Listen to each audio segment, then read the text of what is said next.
Hey everybody, welcome back to Moving Cardboard. So I'm continuing on. I know I said in the end of my last video, if you watched that far, that I might play Heirs of Numenor, but instead I'm doing it this way. I'm going to go straight through the Hobbit. So we've gone over the hill and under the hill, and now we are approaching the doorstep of Smaug's dungeon. Well, not really. It's not really even Smaug's, is it? So we are just about on the doorstep. We're not really on the doorstep yet. So this has 3 scenarios in it, just like the other one, and they're pretty fun, pretty cool. The first one that I'm going to be playing next is called Flies and Spiders. Now this box has a different alternative version of Bilbo Baggins. He's Baggins Sphere like the other. However, he's got some different text on him.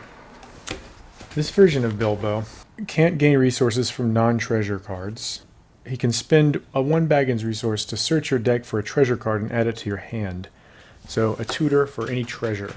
And that's super relevant for me playing this, because I've played the first box and I've incorporated all the treasures into my deck, which I'll explain in a minute. So this scenario, Flies and Spiders, is the part of the story where they are in Mirkwood and they get in a fight with a bunch of spiders. All the dwarves get put in cocoons. Bilbo has to cut them all free. So this is an interesting take on delving through that narrative, utilizing the mechanics of this game. So it's really interesting. It does have some other keywords and some rules stuff to enable that. So the first thing is venom, poison, poisoned, unconscious characters. Basically, those 2 things. So becoming poisoned can render a character unconscious. Some of these encounter cards will have a venom keyword on it. Like here's an example. Wicked Spider, Venom. So venom means that if this spider does damage to a character, then it will give it 1 poison. Now, poison is a condition attachment, and what you do for poison is you just discard the top card of your deck and put it face down under the character as an attachment. Now, given that it's a condition attachment, there is a way to get rid of it. When you have poison equal to your hit points, you're rendered unconscious. So if Bilbo were unconscious, you just turn him upside down until you are able to revive him. And there's only certain ways you can do that. Basically, in the last stage of the quest, there's an ability to do that. Bilbo has an ability to do that. And there are certain encounter cards that will let you do that. But just removing poison itself won't do it. When they are unconscious, they can't do anything. They also can't take poison or collect resources or anything. One thing about this quest that I really like is that you can really build your deck in a lot of different ways to solve the problem of this. I've watched a couple of videos, and the decks that I've seen are completely different. They have very different approaches to what I have taken, I feel. Especially one of them in particular was like, wow, that is just, I would not have even thought of that. But it's a completely valid way to go through and win the scenario. One of my constraints is I'm still trying to be thematic. I'm still sticking to just dwarves primarily. I do have an elf in this particular deck, but stick with dwarves, keep it thematic. So it's not necessarily the most optimized deck. You could have a better deck, but I want to stick with dwarves. So let's talk about the stages of the quest a little bit before I get into my deck, because that informs my deck construction. So this one has 4 stages, ostensibly. One thing that's kind of disappointing is that since I'm playing solo, one-handed, I am basically going to be skipping a step, because there is a point here in which the players get separated. One player is separated from all the others, and they have to do something before everyone rejoins. But I won't be experiencing that. When you're playing by yourself, you are always the first player, so I will go through all the stages. But if I were playing multiplayer, I may or may not experience one of the stages. So the game flow here is that you go into Mirkwood, and then once you hit 3 everyone is unconscious. That you lose all of your resources. Everyone is turned upside down except for Bilbo. So that's the part where they get separated. All the dwarves are put in cocoons, and Bilbo has to cut them free. So that's what you're doing there, is cutting them free, and then there's a big battle at the end that I try to avoid. That's the overview. So what that means is I play this kind of like Conflict at the Carrack, in that I kind of sandbag the first stage. I don't want to advance too quickly. I want to get ready. But getting ready means something different in this than it did in Conflict at the Carrack. So here's some of my deck tech. What I need is card advantage and action advantage, basically.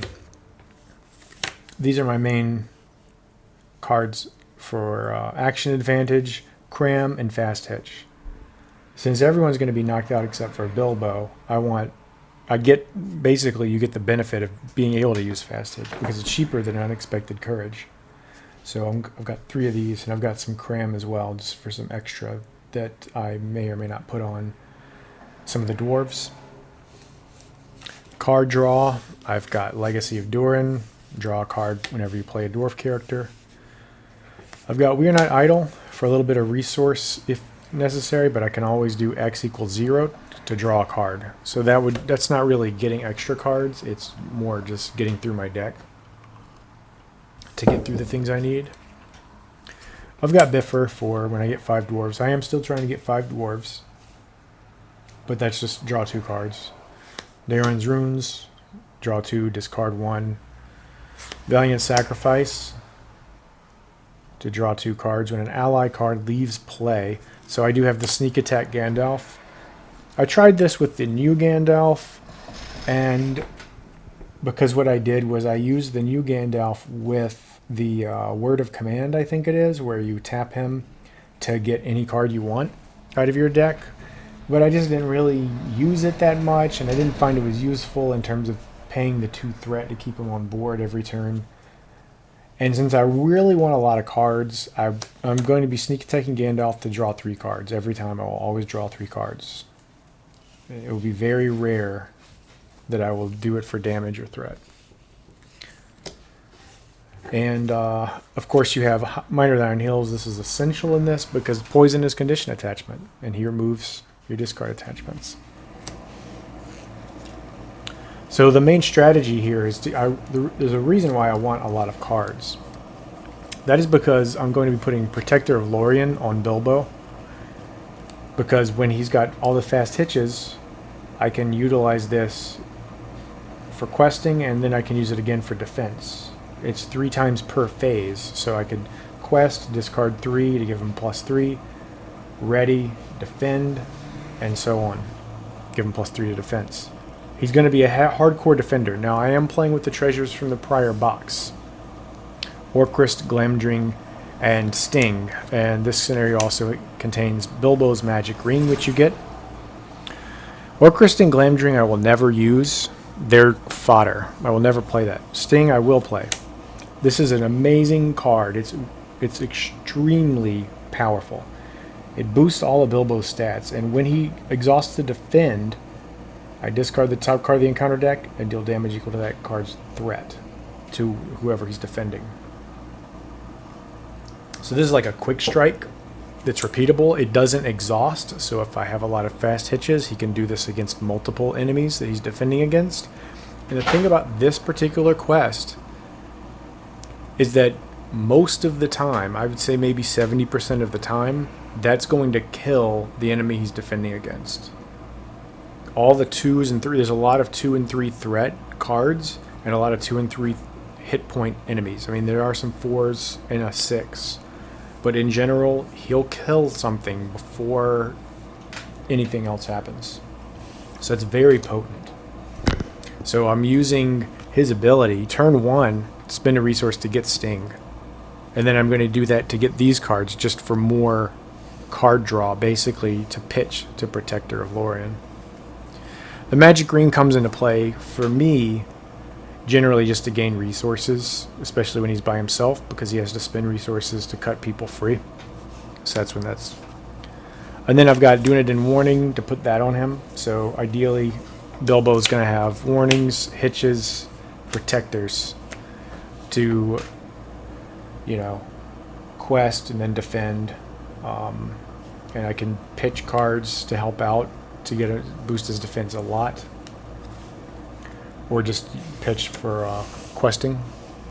And then the little ace in the hole here is the lucky number.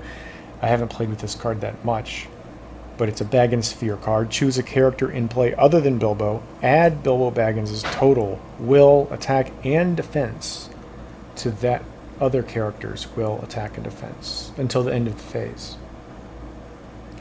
So basically when it gets close to the end of the game, since everyone has been rendered unconscious and I'm having to slowly cut them free, I can use this in conjunction with pitching a lot of cards to Protector for, like, say, when I'm trying to quest out, add his to the other person, whoever else, and I've over doubled my will, or doubled my will that I've committed to the quest, or defense, or whatever need be. So that's going to be interesting. So that's the deck tech for the deck. I'm going to shuffle it up and do the setup, and then we will. And oh yeah, and my heroes, I chose Nori, Ori, and Thorin. I chose these guys because I'm going to get the 5 dwarves, draw more cards, get more resources. Dane, I didn't really need Dane. I didn't really need the willpower boost in this scenario. There's plenty of other opportunities. There's not crazy questing requirements in these. So I just want resources quickly to play out all of these cards before I move on to the next step. So that's the general strategy here, and we'll see how it goes. I haven't shown you every card in the deck.